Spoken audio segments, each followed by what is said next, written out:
නික පින්වත් ඔබ හැමත තෙරුවන් සරණයි. ආජීවාට්ටමක සීල සමාදානයේ සඳහා සෑම දෙනාම নমස්කාරය කියන්නේ. සාදු සාදු සාදු. නමෝ තස්ස භගවතු අරහතෝ සම්මා සම්බුද්දස්ස. නමෝ තස්ස භගවතු අරහතෝ සම්මා සම්බුද්දස්ස. නමෝ තස්ස භගවතු අරහතෝ සම්මා සම්බුද්දස්ස.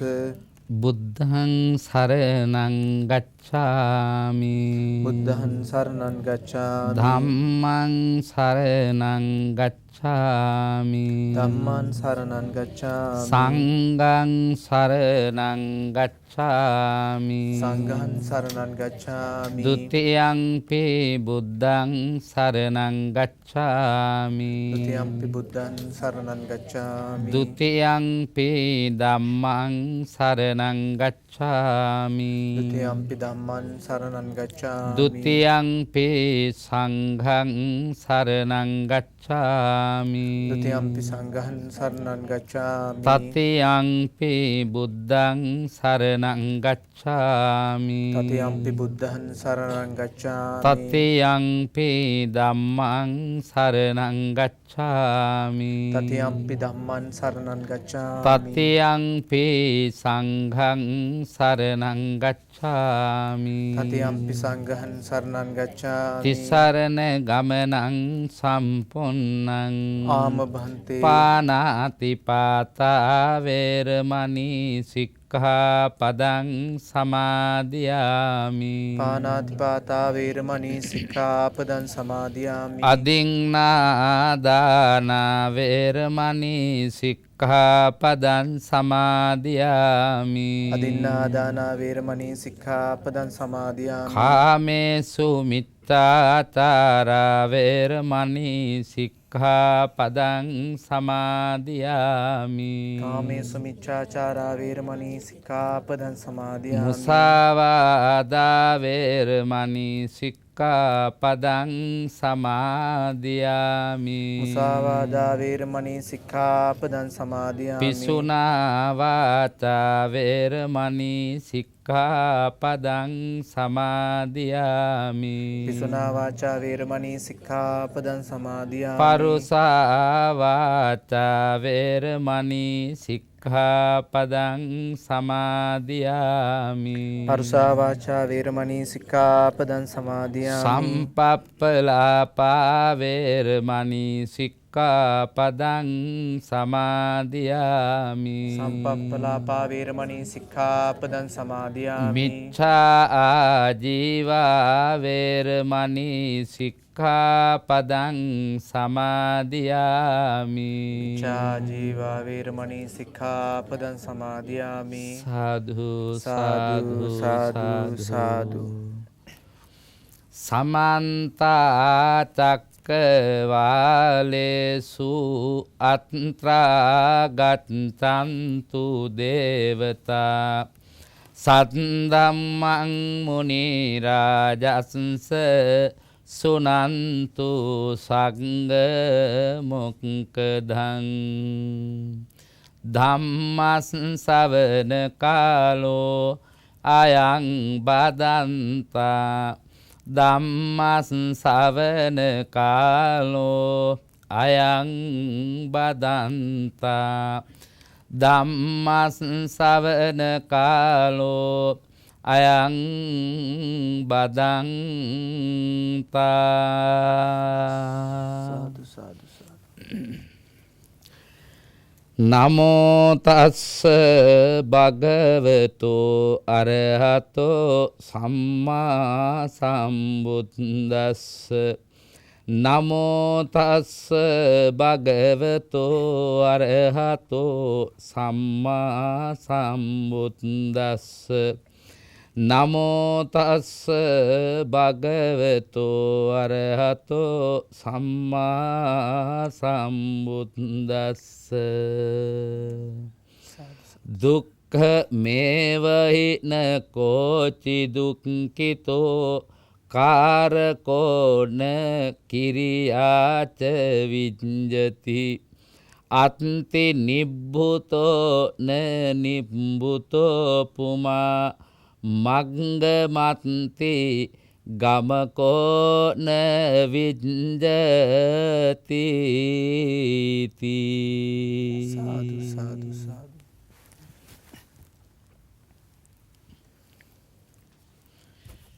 ලෝතුරා අමා දහමේ සැනසිල්ල විඳින තවදුරටත් විඳින සැනසිලි සුවය වඩා වර්ධනය කර ගැනීම අරමුණු කරගෙන කාරුණික වාසනාවන්ත පින්වත් සෑම දෙනාම තුන්ලොවක් සනහා වදාළ සනරාමර තථාගතයන්න් වහන්සේ විසින් සියලු වේදනාවන් සංසිඳුවා ලබන සදාතනික සුව සංඛ්‍යාත ශාන්ත අමා නිවන් සුවය අරමුණු කරගෙන සද්ධර්ම දේශනාමය පින්කමකට හද මඩල විවෘත කර මොහොතයි මේ. කාරුණික වාසනාවන්ත පිනතුනි, සද්ධර්ම ශ්‍රාවකයන් උදෙසා සද්ධර්ම දේශකයන් වහන්සේලා විසින් කළ මනා මූලික පිළිවෙතක් තිබෙනවා. ඒ පිළිවෙතට අපි කියන්නේ දහම් අවවාදය කියා. ඒ සද්ධර්මාවාදය පින්වත් ඔබ හැම දෙනාටම තරමක වෙනස් ස්වරූපයකින් සිදු කළොත් හොඳයි කියලා මම කල්පනා කරනවා. සදැහැති පින්වත් ශ්‍රාවක ඔබගෙන් මම බලාපොරොත්තු වෙනවා නිසංසලව බුදුබණ අහන ශ්‍රාවක පින්වතෙකුට භවතෙකුට වඩා තරමක වෙනස් ක්‍රියාකාරකමක්. මම හිතනවා ඒක මේ යුගයේ මනා අවශ්‍යතාවයක් කියලා. කාරුණික පින්නතුනේ, පින්වත් ඔබ දන්නවා අපි තුනුරුවන් සරණ යන ගාථාවන් අතරත තිබෙනවා ප්‍රකාශ කරනවා කායේ නච සරණං යාමි වාචායච සරණං යාමි මනසා පිච සරණං යාමි බුද්ධං සරණං ගච්ඡාමි. ඒ විදිහටම ධම්මං සරණං ගච්ඡාමි. ඒ විදිහටම සංඝං සරණං ගච්ඡාමි කියා. ඒ අනුවම මම මගේ ශ්‍රාවක පින්නතුන්ලගෙන් මේ මොහොතේ සිට බලාපොරොත්තු වෙනවා කායිකව තුනුරුවන්ට නැමුණු ගෞරව පෙරදැරි වුණු තන්පත් වුණු ස්වරූපයකින් පින්වත් ඔබ තුනුරුවනට ගත පූජා කළ වෙලාව. ලෝතුරා සඳහම් රසය විඳින්නට හිත දොරගුළු හැර විවෘත කළ වෙලාව. දැන් පින්වත් ඔබට මේ මොහොතේ සිට ගාථා සජ්ජායනයට දායක වුණා වගේම මම ආරාධනාවක් කරන්නට කැමතියි මේ ධර්මදේශනාවේ සමහර ධර්මකාරණා සමග වාචිකව එකතු වෙන්න කියලා. ඒ නිසා මම බලාපොරොත්තු වෙන්නේ නැහැ නිහඬ ශ්‍රාවක පිරිසක්. ඒ විතරක් නෙමෙයි, මේ පින්බර සෙවන තුල ඔබ මා පැයක විතර වෙලාවක් දම් සභා මණ්ඩපයක අසිරිය මතු කරගත්තොත් සමස්ත ලෝකවාසීන්ම මානසිකවත් වාචිකවත් මම හිතනවා මේ ධර්ම දේශනාවට තුන් දොරටුවෙන්ම සහ සම්බන්ධ වේවි කියා. කාරුණික පින්නතුනේ, අද මේ සද්ධර්ම දේශනාව ඇසුරු කරගෙන මම දේශනා කරන්නට බලාපොරොත්තු වෙන්නේ තථාගත බුදුරජාණන් වහන්සේ තරමක හරස්පද ප්‍රහෙලිකාවක ස්වරූපයෙන් දේශනා කොට තිබෙන භාවනා ධර්ම ඇසුරෙහි වේදනානුපස්සනා භාවනාවට මූලික වශයෙන්ම අවධානය යොමු වෙන ඒ චතුරාර්ය සත්‍යයම විදහා දැක්වෙන එදිනෙදා අපේ ජීවිතවලටත් සම්බන්ධ වෙන ධර්මදේශනාමය තේමාවක් තමයි මා දැන් ධර්මදේශනාවට මාතෘකා ගාථා රත්නයේ වශයෙන් පින්වත් ඔබ හමුවේ සජ්ජායනා කළේ. අපි පළමුවෙන්ම හඳුන ගනිමු මේ ගාථා රත්නයේ සරල තේරුම. මම හිතනවා ශ්‍රාවක පින්නතුන්ලට වාචිකව සාමාන්‍ය වචන වලින් ප්‍රශ්න අහනවටත් වඩා මේ මොහොතේම වඩාත් ධර්මයේ පහසුවෙන් සිතෙහි තන්පත් කර ගැනීමේ අවශ්‍යතාවය නිසා පුංචි පුංචි පද්‍ය වලින් තමයි මේ ධර්ම දේශනාව මම වැඩිපුර සරසන්න බලාපොරොත්තු වෙන්නේ. හැබැයි පද්‍යයේ තියෙන්නේ මම මුලින් මතක් කළා වගේ ශ්‍රාවක පින්නතුන්ට සද්ද නැතුව අහගෙන ඉන්න නෙමෙයි. මේ මොහොතේම කටපාඩම් දෙන්නත් ඕන.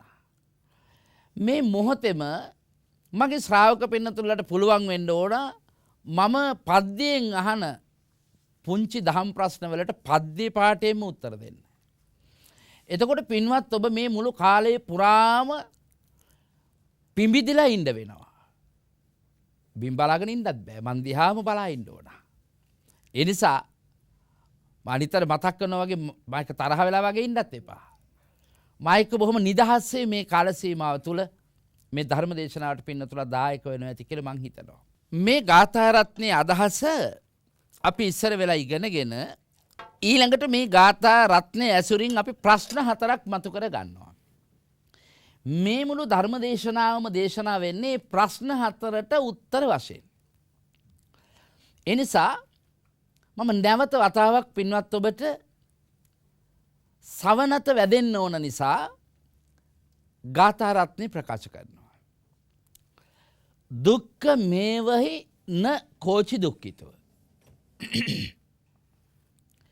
දුකක් විඳිනවා නමුත් විඳින කෙනෙක් නැහැ. කාරකෝණ කිරියාච විජ්ජති. අර විඳුම් තිබෙනවා විඳින කෙනෙක් නෑ වගේම ක්‍රියා කිරීමක් තිබෙනවා ක්‍රියා කරන කෙනෙක් නෑ. ඊළඟට තුන්වෙනි එක තමයි නිවන් දකින්න ස්වභාවයක් තියෙනවා. නමුත් නිවන් දකින්න කෙනෙක් නෑ. නිවන් සඳහා වැඩි යුතු මාර්ගයක් තියෙනවා. ඒ මාර්ගයේ ගමන් කරන කෙනෙක් නෑ. මෙන්න මේ ඊටාම ගැඹුරු දර්ශනය දහම පින්වත් ඔබේ හදවත තුලින් බණ ලක්ෂ කෝටි ගණනක් ඇහුවත් අවබෝධ කරගෙනම මිස ඊතර වෙන්න ක්‍රමයක් නැහැ. ඒ නිසා ජීවිතේ තවත් ඊටාම වටින දවසක් කියලා හිතනවා ඇති කියලා මං හිතනවා මේ මොහොත. අපි මහ දීර්ඝ සංසාරයක යෙදිලා මේ භවයට අපි ආවා. ඔබත් මමත් දැන් තොටුපොළ ළඟට එකතු වෙලා ඉන්නේ. තොටුපොළෙන් එතරට යන්න තථාගතයන් වහන්සේ දෙසා වදාළ උත්තරීතරම ආර්ය මාර්ගය තමයි ගාථා රත්නයක් වශයෙන් පින්වත් ඔබ මේ වෙලාවේ සවන් දුන්නේ. දැන් පින්වත් ඔබට සිද්ධ වෙනවා අවධානයෙන් ඉන්න වගේම මා කිව්වම පදෙන් පදේ සජ්ජායනා කරන්න. එහෙම නැති වුණොත් ඇසීම මිස දැරීමක් නැත. ඇසීමෙන් දැනීමත් දැරීමෙන් ශක්තියත් ඔය සිත් තුළ ගොඩ නැගුණොත් ඒකාන්තයි චරාත ඔය හිත මේ මොහොතේම කෙලෙස් සංසිඳවීම ක්‍රියාත්මක කරනවා. මේ ශාසනයම ඔබ සසර දුකින් අත මිදෙනවා. එවන් උතුම් ගමනක නිරත වන්නට මේ ධර්ම දේශනාව ස්ථිර පාරමිතාවක් වේවා කියලා සාදු කියලා අධිෂ්ඨාන කරා. අපි දැන් ඉගෙන ගන්නවා අර ගාථා රත්නේ සරලම තේරුම. මම වතාවක් කියනවා. දුක්ඛක් විඳිනවා විඳිනෙක් නැහැ පේන. කෙරුමක් තියනවා කෙරුමෙක් නැහැ පේන. නියුමක් තියනවා නියුනෙක් නැහැ පේන. මගක් තියනවා මගියෙක් නැහැ පේන. දැන් ඇසූ සැනින් ඔබට වැටහෙනවා මෙතන තියෙන්නේ පුද්ගලයෙක් නැත කියන පණිවිඩයයි. තම තමන්ගේ ජීවිතයට සම්බන්ධ කරගත්තම මේ මුළු මහත් ධර්මයේ තුලම ඇතුළත් වුණේ මම කියා කෙනෙක් නැත. එහෙත් මට දැනෙනවා මම සැප විඳිනවාය කියා. සැප අරමුණු ලැබුණු විට. මට දැනෙනවා මම දුක් විඳිනවාය කියා. ඊට ගැලපෙන අරමුණු ලැබුණු විට. මට දැනෙනවා සුවිශේෂව දුකක් හෝ සැපක් නොවිඳින වෙලාවට උපේක්ෂාවෙහි හෙවත් මධ්‍යස්ථ මට්ටමක සැපයක් විඳින බව. එහෙමනම් පින්වත් ඔබව මේ ක්‍රමයෙන් මා ගෙන යන්නේ පෙනෙන දෙයින් නොපෙනෙන සත්‍යයට. පෙනෙන දේ තුල සත්‍ය නැත. එහෙත් සත්‍යයයි සිතාගෙන මේ පෙනෙන ජීවිතය පෙනෙන ලෝකය තුල ගත කළ යුතුව තිබෙනවා. ඒ ලෝකයට අපි කියමු සම්මුති ලෝකය කියලා. සම්මුති ලෝකය ඔබ මා දකින ලෝකය. මේ සම්මුතිය තුල ඔබ සිටිනවා. අපට කියා පිරිසක් සිටිනවා. අපට කියා ගෙයක් දොරක් ඉඩමක් කඩමක් මිල මුදලක් භෝග සම්පතක් තිබෙනවා. ඒ සම්මුතිය තුල ඒවා තියෙනවා වගේ පෙනෙන්නේ රාශියක එකතු වීම නිසා. පින්වත් ඔබ රාශිය එකතු වීමට අපි කියන වචනේ ඉගෙන ගමු. මම පුළුවන් තරම් පාළි අඩුවෙන් පාවිච්චි කරන්නේ. සංස්කරණය වෙලා තිබෙනවා. මොකද්ද සිද්ධ වෙලා තිබෙන්නේ? සංස්කරණය වෙලා තිබෙනවා. ආරම්භයක් වශයෙන් මේ සංස්කරණය ගැන කෙටියෙන් කියලා දෙන්නම්. මම කියන මේ පුද්ගලයාගේ ශරීරය කොටස් 28කින් සංස්කරණය වෙලා තිබෙනවා. ප්‍රධාන කොටස් 4යි. ඒවට කියනවා සතර මහා භූත. පඨවි, ආපෝ, තේජෝ, වායෝ. ඔය මූලද්‍රව්‍ය 4 අපිට මේ භවයෙන් ලැබුණා. ඔය මූලද්‍රව්‍ය 4ට අතිරේකව තව උපාදාය රූප කියලා 24කුත් මේක ඇතුලේ තියෙනවා. ඔය 28න් මේක මව් ගැබ තුල සකස් වුණා. අප එනකොට ගෙනාවා නොවේ. ඒ නිසා මේ සකස් වෙච්ච කොටසට කියනවා බණ පොතේ නමක් රූප. ඒ රූපේ හැදුනේ සංයුති රාශියකින් කියලා පින්වත් ඔබ දන්නවා. ඒ රූපයට භව ගමනේහි චාරිකාවේ යෙදුණු වේදනා සංඥා සංකාර සහිත විඥාන ස්කන්ධයක් ඇතුළු වුණා. ඒ වේදනා සංඥා සංකාර විඥාන කියන 4 අර රූප කියපු 28න් හැදිච්ච කොටසට ගුලියට සංයෝග වුණාම කිව්වා නාම රූප. නාම රූප. ඒවා වෙන් වෙලා ගියාම කියනවා නාමය වෙනම රූපය ඉතුරු කරාම කියනවා මලා. දැන් පින්වත් ඔබට පැහැදිලි ඊටාම කෙටියෙන් කිව්වොත් මම කියන්නේ කවුද කියලා අවිඥානික කයක්. කියන්න සවිඥානික සිතක්. එකට ඌ විට කෙනෙක් දෙකඩ ඌ විට කුණක්. අවිඥානික කයකුත් සවිඥානික හිතකුත් එකතු වුණාම කියනවා මම කියලා. මේක දෙකඩ වුණාම කියනවා මල කුණ කියලා. පැහැදිලි නේද? ඔය දෙක කවදා හරි වෙන් වෙනවද නැද්ද? යමක් එකතු වුණා නම් එකතු වුණු හැම දෙයක්ම මොකද්ද? වෙන් වෙනවා.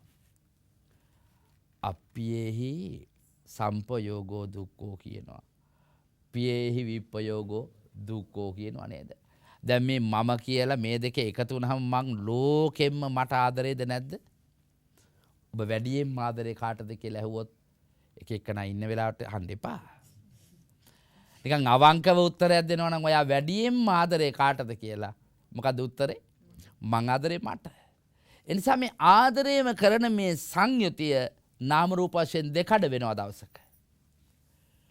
මේ මගේ නොවේ නම් ඉන්න අයත් මගේ වෙන්න විදිහක් නැහැ. ඒ නිසා මේ කතා කළේ මා තුළ තිබෙන කෙටි සම්මුතිය. පින්වත් ඔබට මා මතක් කරන්නට ඕන නැවතත් අපට මේ සසර මුල හොයන්න බෑ. ඒත් අපි එකක් දන්නවා. එය දැනගත යුතුමයි. පින්වත් ඔබ මේ දහම් මගට වැටෙන්නේ එය විශේෂයෙන් දැනගන්නමයි.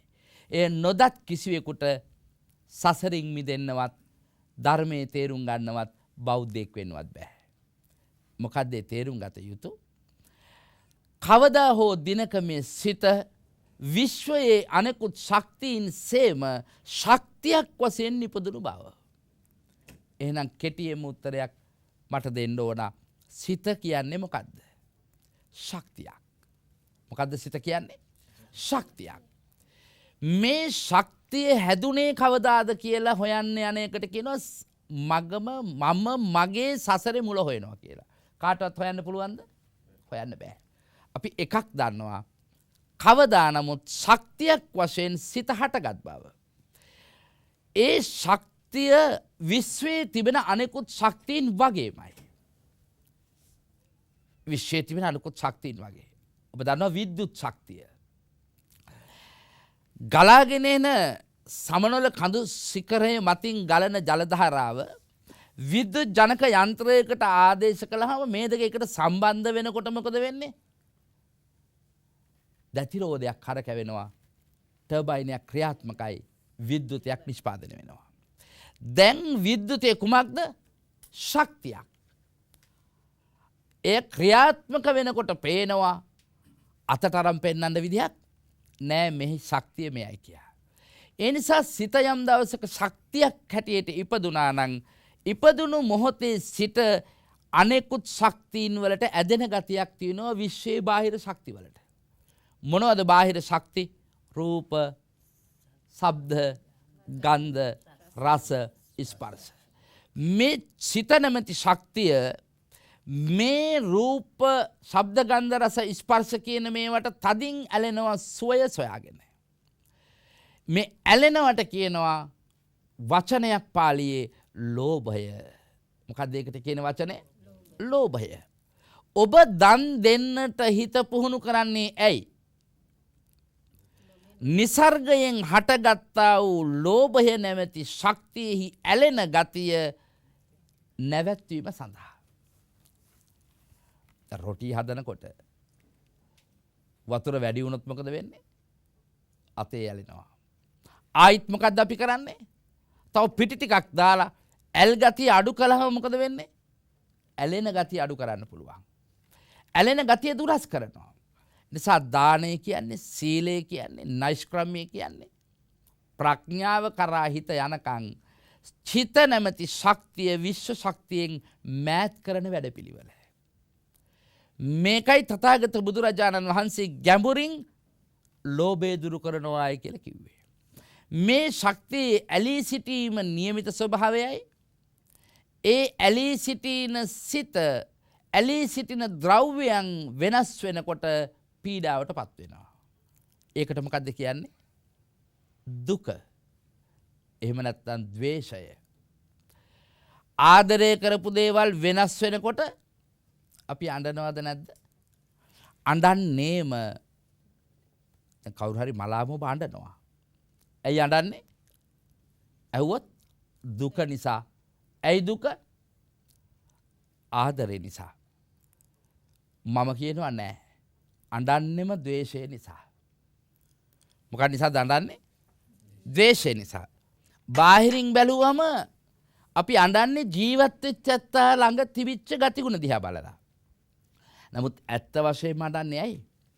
ආදරෙන් අල්ලගෙන හිටපු හිතට එය අහිමි වීම නිසා කවුද මේ අඬන්නේ? ද්වේෂයෙන් හිත හඬනවා. මෙන්න මේ ඇලීමත් මෙන්න මේ ගැටීමත් කියන මේ දෙක හරියට අඳුන ගන්න බැරි වුණොත් නිවන් අවබෝධ කරන්න බෑ. මේ ගාථා රත්නයෙන් වේදනානුපස්සනාව මතු කරන්න මම කල්පනා කළේ අපි ගෞතම සාසනයේ ඉඳගෙන මෛත්‍රී බුදුන් දකින්නම ප්‍රාර්ථනා කරන නිසා.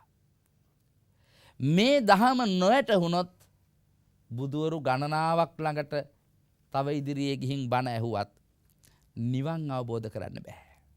ඒ නිසා මේ භවය ඔබේ අවසන් භවය වෙන්නට ඕන. ඒ නිසායි කිව්වේ බුදු බණ තියෙන්නේ ශ්‍රද්ධාවන්තයන්ට නිවන් දකින්න නෙමෙයි. කාට නිවන් දකින්නද? ප්‍රඥාවන්තයන්ට නිවන් දකින්න. බණ අහන්න ඕන ශ්‍රද්ධාව ඇති වෙන්න විතරක් නෙමෙයි. ශ්‍රද්ධාව ඇති වෙන්න බණ නැහුවත් කමක් නැහැ. මල් පූජා කළාම ශ්‍රද්ධාව හැදෙනවා. දාන දුන්නාම ශ්‍රද්ධාව හැදෙනවා. යුතුයකම් කළාම ශ්‍රද්ධාව හැදෙනවා. බණ අහන්න ඕනම කුමක් පිණිසද? ප්‍රඥාව පිණිසයි. ඒ නිසායි තථාගතයන් වහන්සේ වදාරන්නේ මහණෙනි පඤ්ඤාවන්තස්ස අයං ධම්මෝ නායං ධම්මෝ දුප්පඤ්ඤස්ස. මම ප්‍රඥාව පිණිස මිස ශ්‍රද්ධාව පිණිස පමණක් දහම් දෙසන්නේ නොවේ. බුදු කෙනෙකු ලොවට පහළ වීමේ අරමුණු පහක් තියෙනවා පින්නතුනි. බුදු කෙනෙකු දහම් දෙසීමේ අරමුණු පහක් තිබෙනවා. බුද්ධෝසෝ භගවා බෝධාය ධම්මං දේශේති. මහණෙනි මම මේ ලෝකෙට ධර්ම දේශනා කරන්නේ චතුරාර්ය සත්‍ය අවබෝධය පිණිසයි. කියන්න පළවෙනි එක මොකද්ද? චතුරාර්ය සත්‍ය අවබෝධය පිණිසයි. දැන් අපි කොතෙක් දහම් ඇසුවත් නිවන් දැක්කේ නැත්තේ ඇයි? චතුරාර්ය සත්‍ය අවබෝධය පිණිස නෙවෙයි දහම් අසලා තිබෙන්නේ, බොහෝ විට දෙසලා තිබෙන්නේ. චතුරාර්ය සත්‍ය පිණිස දහම් දෙසුවා නම් ඊතර වෙන්නට උවමනා කරන අයට චතුරාර්ය සත්‍ය අවබෝධ විය යුතුයි නේද? ඊළඟට කියනවා දන්තෝසෝ භගවා දමතාය දන්නන් දේශේති. කරුණු පහක් තියෙනවා. එක එක විස්තර කරන්න කාලය ගත්තොත් අපට මදි වෙයි. අන්තිමට කියනවා පරිනිබ්බුතෝසෝ භගවා පරිනිබ්බානාය ධම්මං දේශේති. මහණෙනි මම පිරිනිවන් පෑවා. ඔබට බණ කියන්නේ පිරිනිවන් පාණ්ඩයි. මොකටද බණ කියන්නේ? මැරෙනවා කියන එකයි අපවත් වෙනවා කියන එකයි පිරිනිවන් පානවා කියන එකයි බැලුවම සිද්ධ වෙන්නේ එකම දේනේ. මොකද්ද?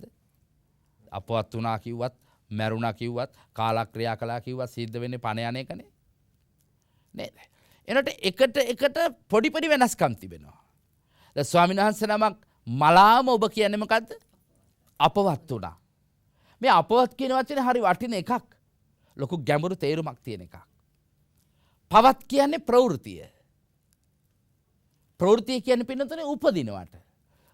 කියන්නේ නෑ කියන එකයි. උපදින්නේ නැතුව මැරෙනවට මොකද්ද කියන්නේ? අපවත් වුණා. එහෙමම වචනයක් තමයි මේ පිරිනිවන් පානවා කියන එක. නැවත නූපදින මරණයයි. කාරුණික පින්නතුනේ නිසා මෙන්න මේ නැවත නූපදින ශ්‍රේෂ්ඨ මරණයක් සඳහා අපට මේ ජීවිතේ ලැබුණේ නිකම්ම මැරිලා යන්න නෙමෙයි. බොහෝ දෙනෙක් අපි අහලා තියෙනවා උපන්නාට මේ ලොව වැඩෙනවා විනා. එහෙම නේද? ගෙනියන දෙයක් නැත. මොකද අම්මේ? ණය ගෙවනවා විනා. දැන් ඔබ ඇවිල්ලා තියෙන්නේ මම කොටද? ඉපදිලා තියන්නේ ඇයි? ණයක් ගෙවලා යන්න. පෙන්ෂන් ගියත් ඉවරද කියලා ඇහුවොත් ආයෙත් කියනවා නෑ හාමුදුරුවනේ. ආයෙ මුල ඉඳලා පටන් ගන්නවා. මොනවා කරන්නද? ණය ගෙවන්න. ඒ නිසා තව සැරයක් ණය ගෙවීම ඊළඟ භවයක ආරම්භ කරනවද?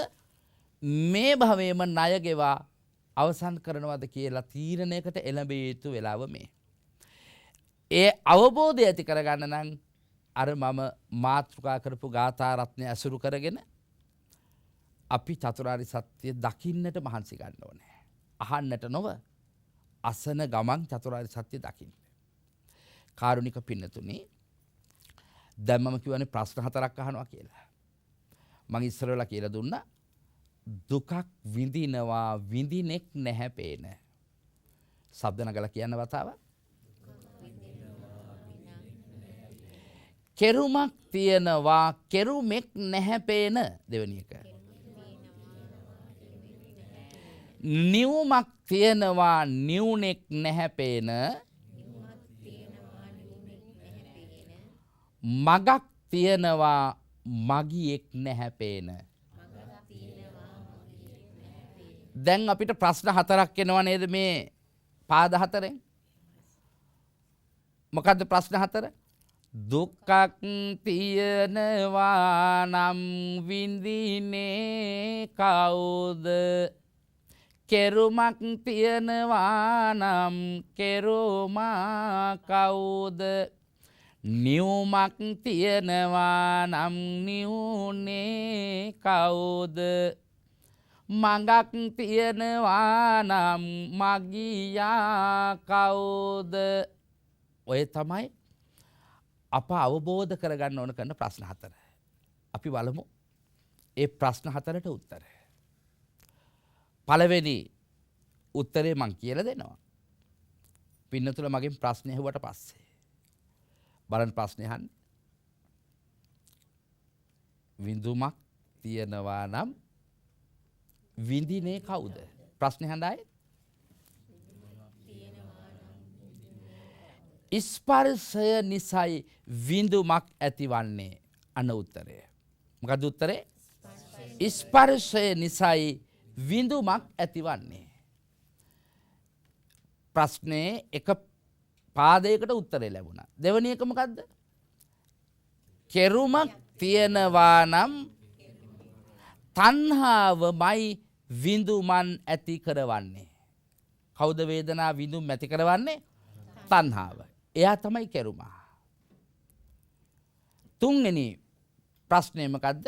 නිවුමක් තියනවා නම් නිවුනේ කවුද? ඒ කියන්නේ නිවන් අවබෝධ කරන්නේ කවුද? ප්‍රශ්නයක් තියෙනවානේ. කරන කෙනෙකුත් නැහැ. විඳවන කෙනෙකුත් නැහැ. එහෙමනම් කෙනෙකුට ප්‍රශ්නයක් එනවානේ. මොකද්ද? එහෙනම් නිවන් දකින්නේ කවුද? මොකද්ද උත්තරේ? තණ්හා නිරෝධයමයි නිවුනෙක් වන්නේ. පුද්ගලයෙක් නැහැ. කවුද නිවන් දකින්නේ? තණ්හා නිරෝධයයි කියන්නේ. කුමක්ද නිවන යනු? තණ්හාව නැතිවීම. කොහේ තියෙන තණ්හාවද? සිතෙහි ඇති වුණු ශක්තියෙන් හටගත්ත තණ්හාව. පැහැදිලිද දැන් කියන එක? හතරවෙනි එක තමයි මගක් තියනවා මගියෙක් නැහැ පේන. එතකොට අරියට මග වැඩිමයි මගියෙක් වන්නේ. කවුද මගියා මෙතන? ආර්ය අෂ්ටාංගික මාර්ගයම තමයි මගියා කිව්වේ. දැන් ප්‍රශ්න 4ට පිළිතුරු 4ක් අප ළඟ තිබෙනවද?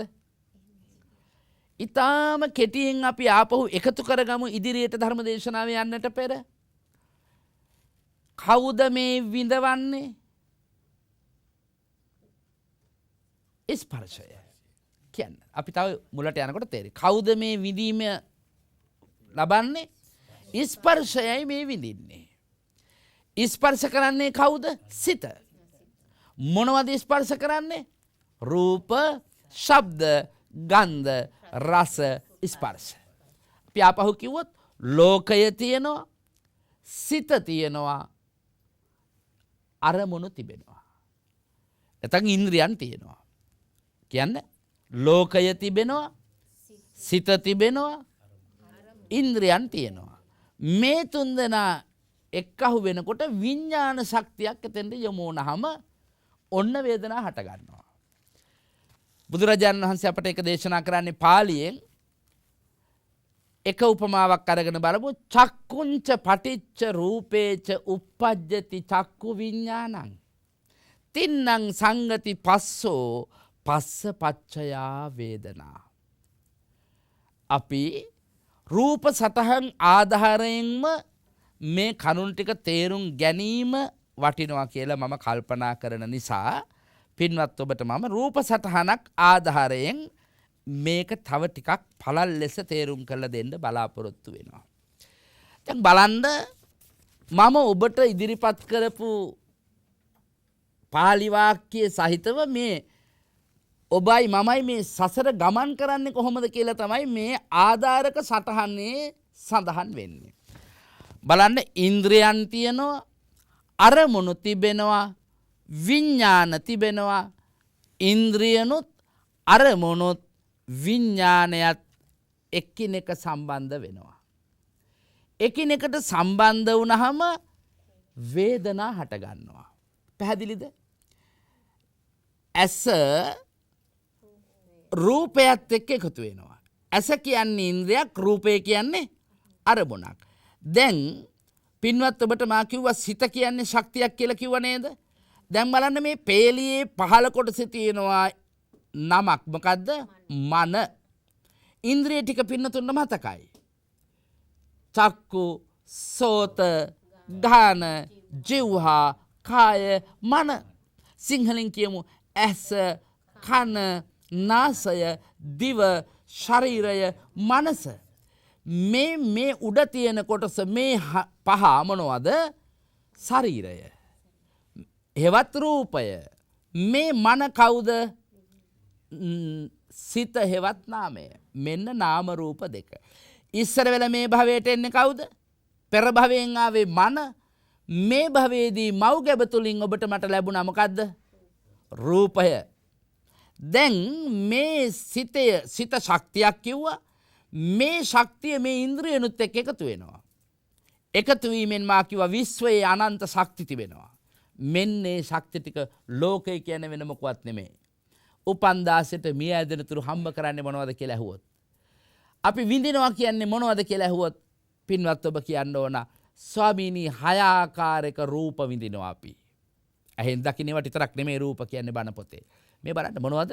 රූප, ශබ්ද රූප, ගන්ධ රූප, රස රූප, ස්පර්ශ රූප සහ ඒ අනුසාරයෙන් ඇති වෙන ධම්ම රූප හෙවත් සිතුවිලි. මෙන්න මෙතන තමයි වේදනාව පටන් ගන්න මූලස්ථානේ. කොහෙද වේදනාව? ඇඟේ නෙවෙයිනේ වේදනාව. ඇඟේ නම් වේදනාව තියෙන්නේ, එම්බාම් කරන්න බෑ. ඒයි එම්බාම් කරනකොට රිදෙන්න ඕන.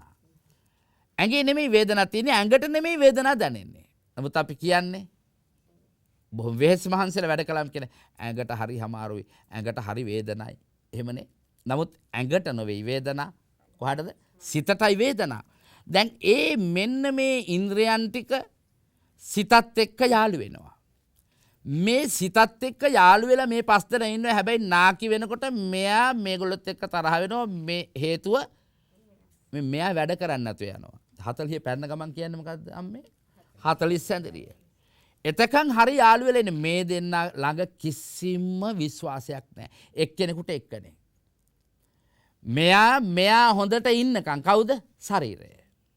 මේ ශරීරය කියලා කිව්වනේ. මේ ශරීරයේ ඇතුළු කැලි 4 මේ තියෙන්නේ. මේ ශරීරය නිරෝගීව තිබෙන තාක්කල් මෙයා ආබාධයකටපත් නොවන තාක්කල් මෙයාට හරි හිතවත්. බැරි වෙලා හරි මෙයාට බැරිකම් එනකොට එක එක කැලි දැන් බැලුවම ඔබ පැයක් ඉඳගත්තාම පැයට කී සැරයක් කරකිනවද නේද? කොච්චර අකුලනවද? කොච්චර දිගාරිනවද? ඇයි?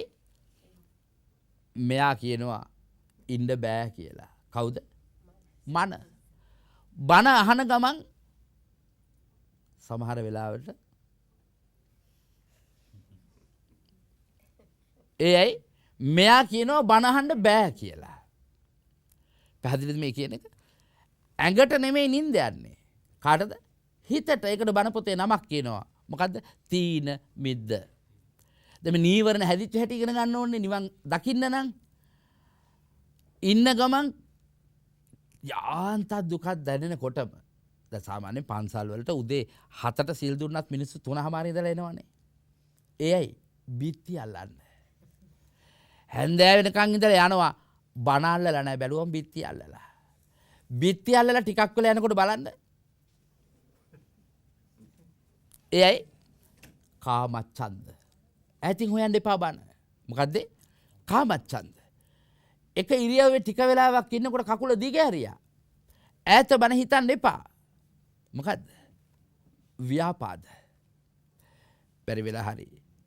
වැඩි වෙලාවක් දුර යන්න බැරි වෙනකොට එක ඉරියව්වේ ඉන්න බැරි කොන්ද රිදෙනකොට කොන්දේ කැක්කුමක් එනකොට වැඩක් කරගන්න බැරි වෙනකොට කකුලේ කැක්කුම එනකොට කියනවා මම එහෙම කිව්වත් කවන්න සරල වචන කිව්වම හොඳයි. නොදකින් කකුල. නොදකින් කියන්නේ ආයි කවදාවත් කකුලක් හම්බෙන්න එපා කියලානේ. නේද? ඇයි? ව්‍යාපාද නීවරණය කියන්නේ. සිත වැහෙනවා ව්‍යාපාදනේ. ඇඟට නෙමෙයි රිදුම්. කොහටද? සිතටයි රිදුම්. ඇඟ බලපානොය හැබැයි සිතේ රිදුම් වලට. පැහැදිලිද මේ කියන ටික? මේ වේදනාව ගැනයි කතා කරන්නේ. ලොකුවට හිතන්න එපා. පංච නීවරණ කියලා ධම්මානුපස්සනාවේදී තමයි පංච නීවරණ මෙනෙහි කරන්න ඕන කිව්වොත් ඕගලන්ට ගැඹුරින් පංච නීවරණ දක්වා යන්න තව බොහොම කාලයක් ගත වේ. මේ තනින් ඔබ කවුද කියලා අවබෝධ කරගන්න. හොඳ දැක්මක් ඇති කරගන්න. භාවනාවේ දියුණුවක් නැති කිසිවෙකුට නිවන් අවබෝධ කරන්න බෑ. භාවනාව කියලා කියන්නේ ප්‍රඥාවන්තයට ඊටාම විශිෂ්ට ගණයේ ක්‍රීඩාවක්. බලාගෙන ඉන්න විශ්ලේෂණය කරන්න ධර්මයේ පුදුම රසයක් තිබෙන්නේ. සඳුන් අරටුව ගල ගන්නකොට හරේ කිට්ටු වෙනකොට නේද? සිඳිත මඩිත දස දිගත සුවඳ පැතිරෙනවා වගේ ධර්මයේ ගැඹුර සොයන්න ප්‍රියයි. පින්වත්නි, ඒ නිසා කාමච්ඡන්දේ කොහෙද තියෙන්නේ? මේ මොහොතේ මා ළඟ. ව්‍යාපාදේ කොයි වෙලාවේද තියෙන්නේ? මේ පැයක් ඇතුළත ව්‍යාපාද හිත ගන්න පුළුවන්, දකින්න පුළුවන්. කම්මැලි හිතනොත් බනහන්න බෑ, ඉඳගෙන ඉන්න බෑ, නැගිටින්නේ කියලා කිව්වොත් ඉඳගෙන ඉන්න ගමන් නිින්ද ගියොත් කවුද මේ කතා කළේ? තීන මිද්ද. ඊළඟට අහන ගමන් ඔය බණ මාත් දන්නවා. ඕකද නියම බුදුමඟ ආදී එක තාලේ සිතුවිලි එන්න පුළුවන් මේ මොහොතේම. ඒ කවුද? විචිකිච්ඡාව. පැහැදිලිද? ඉඳගෙන ඉන්න ගමන් විනාඩි 10ක් විතර එක ඉරියව්වේ ඉඳලා ගෙදර ගිහිල්ලා එන්න යනවා. කවුද? ඇඟ නෙමේ, හිත. දුර යති එහෙත් තනිවමයි හැසිරෙන්නේ. කය නැති නමුත් කුහරයකයි läග ඉන්නේ. සංවරකමක් නැති මොහු හඳුනාගන්නේ. හඳුනාගත් කෙනෙක් මරුහට නොපෙනෙන්නේ. දැන් ඔබට පේනවා නාම රූප දෙකේ සම්බන්ධය. තේරුණාද මේ ටික? වේදනා ඇති වෙන හැටි තේරුණාද? නීවරණ දෙක හට ගන්න හැටි තේරුණාද? නීවරණ පහක්. පින්වත්නි, මෙන්න මේ අරමුණු සමග එකතු වෙමින් විඥානත් ඒ විදිහට හයක් හදා ගන්නවා. කවුද මේ සිත? විඥාන හයක් හදාගත්තම තමයි ඇසේ රූප ස්පර්ශ වීම නිසා හට ගන්න වේදනා ඇති වෙන්නේ. එතකොට එක ඉන්ද්‍රියකට වේදනා තුනක් හට ගන්නවා. මොකද්ද? සැප වේදනා, දුක් වේදනා, උපේක්ෂා වේදනා. එක ඉන්ද්‍රියකට වේදනා තුනක් නම් ඉන්ද්‍රියන් 6ට වේදනා 18ක් හට ගන්නවා. අපි ඒ අවබෝධය දැනට ඔහොමම තියාගමු. කාරුණික පින්නතුනේ, අප දැන් මෙතෙක් වෙලා ඉගෙන ගත්තේ වේදනාව හට ගන්න හැටි. තථාගත බුදුරජාණන් වහන්සේ දේශනා කරනවා මහණෙනි, යමෙක් වේදනාව හතර ආකාරයකින් දැක්කොත් එයා චතුරාර්ය සත්‍ය අවබෝධ කළා වෙනවා. දැන් ඔන්න පින්වත් ඔබ ක්‍රමයෙන් චතුරාර්ය සත්‍ය අවබෝධය කරා මේ අවසන් විනාඩි කිහිපය ගත කරලා යමු වෙනවා. වේදනාවේ ආකාර හතර මෙහෙමයි. වේදනාව යනු කුමක්ද? වේදනාව හැදෙන්නේ කොහොමද? ඔන්න පළවෙනි එක. වේදනාවට බලපාන හේතු මොනවද? ඒ හේතු නැති කරන්නේ කොහොමද? නැති කළාට පස්සේ ඇති වෙන සුවය මොකක්ද? ඒකනේ චතුරාර්ය සත්‍ය. දුක ඇතිවීම හේතුව, දුක නැති කිරීම, දුක නැති කිරීමේ මාර්ගය. ඕකම වේදනා කියන වචනේ දැම්මත් එච්චර නේද? වේදනාව, වේදනා ඇතිවන හේතුව, වේදනා නැති කිරීම, වේදනා නැති කරන මාර්ගය. දැන් මගේ තථාගතයන් වහන්සේ දේශනා කරනවා මහණෙනි, යමෙක් චතුරාර්ය සත්‍ය අවබෝධ කළා වෙනවා නම්, අවබෝධ කළා නම් ඒ ඇත්තා පටිච්ච සමුප්පාදය අවබෝධ කරන්න ඕනේ. මොකක්ද අවබෝධ කරන්න ඕන? පටිච්ච සමුප්පාදය කෙටි නමකින් කිව්වොත් හේතුඵල ධර්මය. මොකද්ද කෙටි නම? හේතුඵල ධර්මය. පින්වත්නි, පින්වත් ඔබට හොඳට කටපාඩම් මං හිතන්නේ මේ පටිච්ච සමුප්පාදය. අවිජ්ජා පත්‍ය සංඛාරා, සංඛාර පත්‍ය විඥානං, විඥාන පත්‍ය නාම රූපං. දැන් ඒ ටික පාලියෙන් කියනකොට වැඩිය නිතර මම හිතන එකක් ගිහි පින්නතුලට ටිකක් අපහසුයි තේරුම් ගන්න එක. දැන් පටිච්ච සමුප්පාදය මෙන්න මෙහෙම කිව්වොත් තේරෙනවද කියලා බලන්න. දැන් ඔබ මේ ටික අහගෙන ඉඳලා මට අල්ලලා දෙන්න ඕන වේදනාව හටගන්න හේතුව. එක හේතුවක් නෙමෙයි මම දැන් දේශනා කරන්නේ හේතු කීපයක් දේශනා වෙනවා. මම මේ කතා කරන පුංචි පද්‍ය කීපය තුල. එහෙනම් පටිච්ච සමුප්පාදයයි ඔබ මේ අහගෙන ඉන්නේ. අවිදුව නිසා සංඛාරයෝ සකස් වෙති දෙකක් ඉගෙන ගත්තා. මොකද්ද? අවිද්‍යාව නිසා සංස්කාරයෝ කිව්වේ මොකද්ද? සකස් වීම සිද්ධ වෙනවා. ඊළඟට බලමු. සංකාරයෝ නිසා විඥානයක් වෙති. කරුණු තුනයි දැන්. සංකාර නිසා මොකද්ද වෙන්නේ? දැන් පින්වත් ඔබට පැහැදිලි අවිද්‍යාව නිසා සකස් වෙනවා. මොකද්ද සකස් වෙන්නේ? විඥානයක් සකස් වෙනවා කියන්නේ. අවිද්‍යාව නිසා විඥානයක් සකස් වෙනවා. විඥානය කියන්නේ ධාරාවක්. ඊළඟට වදාරනවා විඥානයේ නිසා නම් රූ නිපදවති. විඥානයේ නිසා නාම රූප දෙකක් ඇති වෙනවා. දැන් අපි මෙතෙක් වෙලා සාකච්ඡා කරපු ටික තමයි මේ කියාගෙන යන්නේ. විඥානය ආපු නිසා රූපයට එකතු වෙච්ච නිසා නාම රූප දෙක හැදුනා. රූපය සකස් වෙනකොටම ඒක ඇතුලේ තියෙනවා ඉන්ද්‍රියන් 6ක්. ඒකට මොනවද කිව්වේ? සලායතන. නම් රූ නිසා ආයතනය 6ක් වෙති. එතෙන්ට දැන් පැහැදිලිද? දැන් රූප සතහන ආධාර කරගෙන මේ ගැඹුරු කොටසටයි ඔබව ගෙනාවේ. ආයතනයෝ අරමුණු වෙත ළඟා වෙති. කවුද ආයතනය කිව්වේ? ඇස, කන, නාසය, දිව, ශරීරය අරමුණු වෙත ළඟා වෙනවා මනස මුල් කරගෙන. අරමුණු නිසා ස්පර්ශයක් වෙති. අරමුණු නිසා ස්පර්ශය හැදෙනවා. ඊළඟට කියනවා ස්පර්ශය නිසා විඳුමන් 3ක් වෙති. ස්පර්ශ වුණු නිසා වේදනා 3ක් හට ගන්නවා. දැන් මට ඕන කරන තැනට ඔබ ආවා. වේදනාව හටගන්න මුල් හේතු ටික හොයාගන්නයි කියලා කිව්වා. දැන් බලන්න මේ විදිහේ රූප සටහනකින් පින්වත් ඔබ තේරුම් ගන්න ඕන විවේක සුවයක හේතුඵල ධර්මයේ ඇඳලා මේක තේරුම් ගන්න බලන්න. මේ තියෙන්නේ වේදනා කියන තුන. වේදනා තුනේ මේ තියෙන්නේ සම්පයුක්ත ධර්ම හේවත් හේතු ධර්ම. මොනවද මේවට කියන්නේ? හේතු ධර්ම. මෙන්න මේ හේතු ධර්ම 1 2 3 4 5 6ක් තියෙනවා. මොනවද? අවිද්‍යාව, සංකාර, විඥාන, නාම රූප, සලආයතන, පස්ස. ඔබට යම් වේදනාවක් ඇති වුණාම වේදනාවයි කියා ඉන්න බුදුහාමුදුරුවෝ කොතනකවත් අනුපස්සනා කරන්න දේශනා කළේ නැහැ. ඒක අනුපස්සනාවක් නෙමෙයි. පැහැදිලිද? වේදනාව දැනෙන එක වේදනාව පිළිබඳ හැඬුම් වැළපුම් සිනහ මතුවෙන එක අනුපස්සනාවක් නම් එය මෙනෙහි කිරීම නම් භාවනාව කියන්නේ. ලඳරුවන්ටත් වේදනාව දැනෙනවද නැද්ද? ඒ නිසා වේදනාව අනුපස්සනා කරනවා කියන්නේ ඊට වඩා ගැඹුරු දෙයක්. වේදනානුපස්සනාව. දැන් මෙන්න මේ වේදනාවට හේතු එකින් එක හොයාගෙන යනකොට මුලට මේනවා අවිද්‍යාව නිසායි වේදනාව හටගන්නේ. මොනවා නිසාද?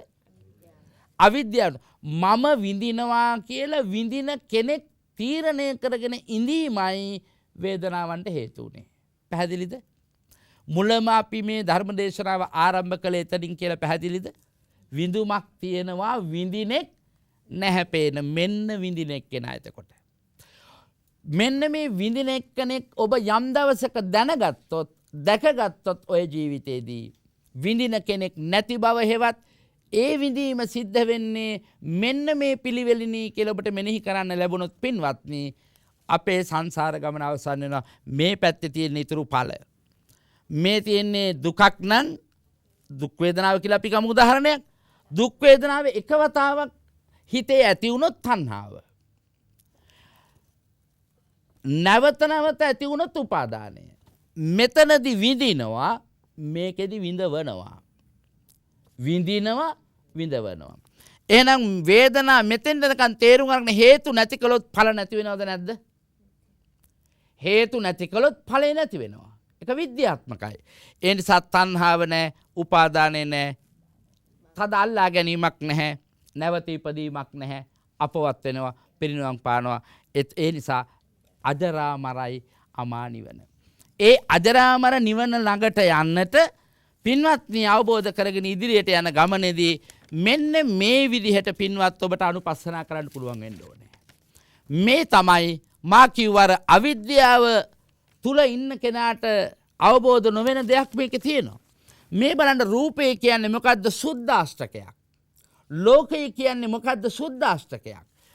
එහෙමනම් මේ බලන්න අරමුණු සුද්ධාෂ්ටකයක් අනුව බලා ත්‍රිලක්ෂණයට අනුව ගොඩනගනවා නම් එයා ත්‍රිලක්ෂණයට අනුව ජීවිතේ බලනවා නම් අවිද්‍යාව දුරු වෙනව නේද?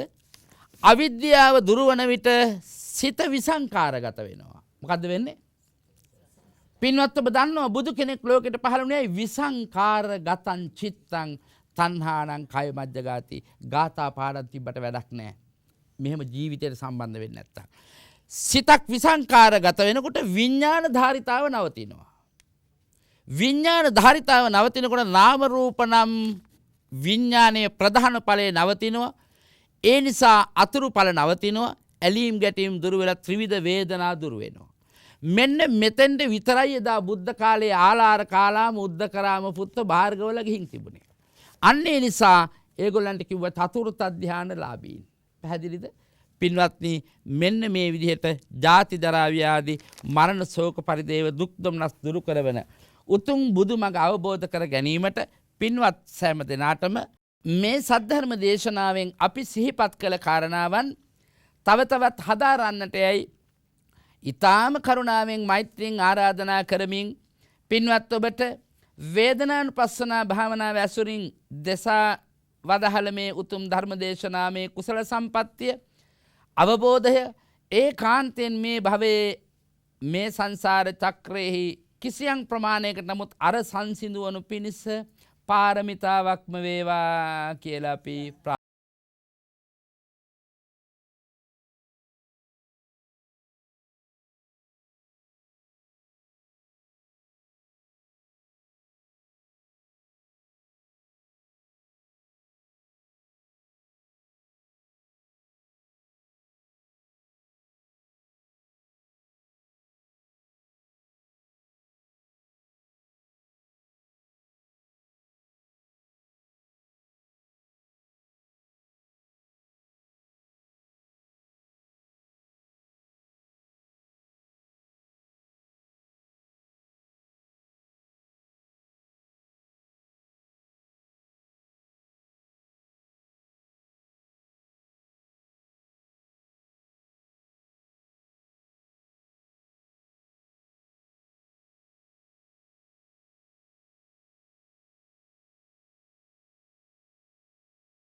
අද මේ සද්ධර්ම දේශනාමය පින්කමෙහි දායකත්වය දරන්නේ පානදුර 3 වන හරස්පාරේ අංක 11න් 1 පදිංචි පී.කේ. පෙරේරා පින්වත් මෑණියන් ප්‍රධාන සහෝදර සහෝදරියන් සහ දූ දරුවන් විසින් අද පින්කමේ ධර්ම දානමය දායකත්වයේ දරන පින්නතුල්ලාගේ ප්‍රාර්ථනා බලාපොරොත්තු අතර බොල්ගොඩ රත්න නිවසේ පදිංචිව සිට අභාවයට පත්වුණු පින්වත් පියාණන් වහන්සේ වූ පී. චාලිස් පෙරේරා අරාලහමිටත් මෑණියන් වහන්සේ වූ වයි ඇස්ලින් නෝනා මහත්මියටත් සහෝදරයාණන් වූ පොලිස් සේවයේ විශ්‍රාමලත් පී. නන්දසේන පෙරේරා මැතිඳුන්ටත් පුණ්‍යානුමෝදනා කිරීම මූලික අරමුණු වන අතර පානදුර පදිංචිව සිට විදුලි සංදේශ දෙපාර්තමේන්තුවේ සේවය කොට විශ්‍රාම ගිය පරලෝ සැපත් එන්.කේ. පෙරේරා මැතිඳුන්ටත් ඒ මහත්මාගේ මව්පියන් වහන්සේලා යුවල වූ එම් පොඩිසිඤ්ඤෝ අප්පාමි මහත්මයාටත් ඩී.ඩී. ජොස්ලින් අල්විස් මහත්මියටත් මේ සද්ධර්ම දානමය පින්කමට පවුලේ පින්නතුන්ලා කල්යාණ මිත්‍ර පින්නතුන්ලා වශයෙන් සහ සම්බන්ධ වුණු සියලු පින්නතුන්ලාටත් ඒ සියලු දෙනාගේම කුලවංශ වලින් අභාවයට පත්වුණු සියලු ඥාතීන්ට සත්මුතු කුල පරම්පරාවක සියලු ඥාතිවරුන්ට පුණ්‍යානුමෝදනා කිරීමටත් ධර්ම ශ්‍රවණාබිලාෂීව තන්පත් වුණු ලක්වැසිලෝ වැසි හැම දෙනා නමින් අභාවපත් වූ හැමතෙම එවැගේම ත්‍රිබුද්ධ හමුදාවේ සහ පොලිසියේ රණවිරුවන් ඇතුළු කොටගත් හැම දෙනාටම ආශිර්වාද කොට පුණ්‍යානුමෝදනා කිරීම මේ පින්කමේ ආරමුණ වන අතර වයෝවෘද්ධ ගුණවෘද්ධ ඥානවෘද්ධ තපෝවෘද්ධ බවින් සමන්විත අපේ පින්වත් මෑණියන් වහන්සේ ඇතුළු පවුලෙහි වැඩිහිටි පින්නතුන්ලාට විශේෂයෙන් ආයුරාරෝග්‍ය ආදී සුවසාන්තිය සහිත දීර්ඝායුෂ්ක ගමනක නිරත වන්නට අවශ්‍ය ආශිර්වාදයේ පිණිසත් අද මේ සද්ධර්ම දේශනාමය පින්කමේ අරමුණු ළඟා කරන්නට සදහැවතුන් බලාපොරොත්තු වෙනවා. මේ උත්කෘෂ්ට කුසල සම්පත්තිය සවිමත් කරන ධර්ම දානමය පින්කම අතරත මේ අෂ්ට පරිස්කාර සිසු ගරු පිරිකර සහිතව මේ කරන ලද උත්තරීතර පූජාව තුළ අභාවපත් වූ සියලු පින්නතුන්ලාට පුණ්‍යානුමෝදනා කරනු පිණිස මුද්‍රණය වෙන සද්ධර්ම දානමය පුස්තකයක් සඳහාත් දායකත්වයේ දරා තිබෙනවා. මේ උත්කෘෂ්ට කුසල සම්පත්තීන් සබ්බදානං ධම්මදානං ජිනාති යන සම්බුදු වදන අනුව සියලු දන් පරදවා ධර්මදානයේ ශ්‍රේෂ්ඨත්වය මතු කර ගැනීමට අවැසි ආනිසංස පිණිස මේ සද්ධර්ම දේශනාව මනා වතපිළිවෙතින් සම්පූර්ණ කරලා විනය ධර්මානුකූලව මේ සද්ධර්ම දේශනාව සිද්ධ කළා. ඒ තුළින් ඉපදුණු සියලු කුසල සම්පත්තීන් අප මුලින් සිහිපත් කළ අභාවපත් වූ සියලුම සත්මුතු කුල පරම්පරාවක ඥාතිවරුන් පෙරටුව නම් සඳහන් හැමතෙම මේ සියලු කුසල් අත්පුරා නෙත්පුරා සිත්පුරා කළ මහපින් කඳක්සේ අනුමෝදන් වන්නට භාග්‍ය වාසනාව උදා වේවා. මෙපින් බෙලෙන් පතිරූපදේශ වාසී වේවා. කල්යාණ මිත්‍ර ආශ්‍රයම හැම කල වාසනාව වේවා. ගෞතම සසුන තුල අමා නිවනින් නිවෙන දුර්ලභ භාග්‍යවන්තයෝම වෙත්වා කියලා ප්‍රීතියෙන් සාදු කියා අදිෂ්ඨාන කරමු. පින්වත් ඔබ හැමදෙනාම සිහිපත් කළන විදිහට වැඩිහිටි අපේ මෑණියන් වහන්සේගේ පටන් ශිල්ප නැනනුවන ලබන මේ පුංචි දරුවන් තරුණ දූපතුන් දක්වා හැමදෙනාගේම ලෞකික ජීවිතය විශේෂයෙන් මෙපින් බෙලෙන් ආලෝකමත් වේවා. ශාස්ත්‍රීය ඥානය ප්‍රගුණ වේවා. ගුණ නුවණින් හැම හදවතක්ම වැඩේවා.